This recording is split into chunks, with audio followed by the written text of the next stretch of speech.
Global happenings today. We communicate, we analyze global news. Stay tuned. Hello, great people. Welcome back to Global Happenings. Today, we're so excited to have you again. Nigerians are currently very troubled considering what is happening around our neighborhood, and also the fact that the issue of presidential election petition tribunal is on. Don't forget that the just concluded election was very questionable, and already the case is in court. It's now in the hands of the judges to do what is right. And now the fears of Nigeria is the issue of coup d'etats taking or happening in virtually all the West African countries. Right now, as I'm talking to you, not less than 5 to 6 countries in West Africa are under military leadership. The first Chad is there. The Republic of Niger had joined. Sudan is there. Burkina Faso, Guinea, and also Mali. All of them are under military rule, and most of these things happen because of corrupt leaders. When it seems as if the people were overly uncomfortable with corrupt leadership, they had to, the military had to come in to salvage the situation. But right now, messages have been sent to the judges who are in charge of the PEPC. And you get to hear those who have sent the message pointing to the issue of Niger Coup d'etat. This is serious, and I feel that Nigerians right now should be praying. But let me give you what this particular organization have to tell the judges about giving a runner's judgment. According to the news, as Nigerians expect the Presidential Election Petition Tribunal to make its ruling, the Ohaneze Sociocultural Organization has cautioned the judges against issuing an erroneous judgment. Ohaneze warned that Nigerians might witness the Niger Republic military coup situation if the judges issue an erroneous judgment. The body warned the judiciary to be independent in their verdict of the 2023 general elections in Nigeria, which is marred by allegations of irregularities and non-compliance with electoral laws. Factional Secretary General of the group, Okechukwu Izuzoro, said the lack of adherence to the electronic transfer of election results from polling units to the Independent National Electoral Commission (INEC) central server known as IREV further fuels these concerns. In a statement, Zizoro said, as Nigerians eagerly await the verdict of the Presidential Election Petition Tribunal (PEPT), their expectations are high for an unbiased and uncompromised judgment. Additionally, the interpretation of the constitutional requirement for a presidential candidate to win 25% or of two-thirds of the states and the Federal Capital Territory (FCT) Abuja is a crucial issue that the judges must address. We emphasize the consequences of an erroneous judgment in the light of recent events such as the Nigerian military coup.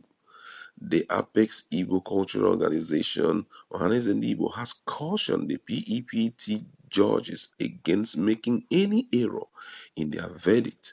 Nigerians understand the gravity of this warning and recognize the potential consequences of an erroneous judgment.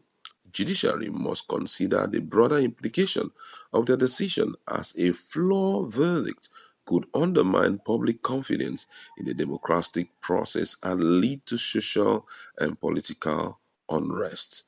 Recent events such as the military coup in Niger serve as a stark reminder of the fragility of democracy and the importance of upholding the rule of law. Nigerians have witnessed the disastrous consequences of political instability and the erosion of democratic institutions. The PEPT must bear these lessons in mind and recognize the pivotal role they play in upholding the integrity of the electoral process and preserving Nigeria's democracy. The expectations of Nigerians for the 2023 Presidential Election Petition Tribunal are rooted in the desire for an unbiased and uncompromised verdict. Hmm. This is really, really interesting, I must say. Guess what? These fears have been in the minds of so many Nigerians. I've read a lot of things on the social media, and I hear statements by some people, and I hear people saying that they're kind of jealous of Niger.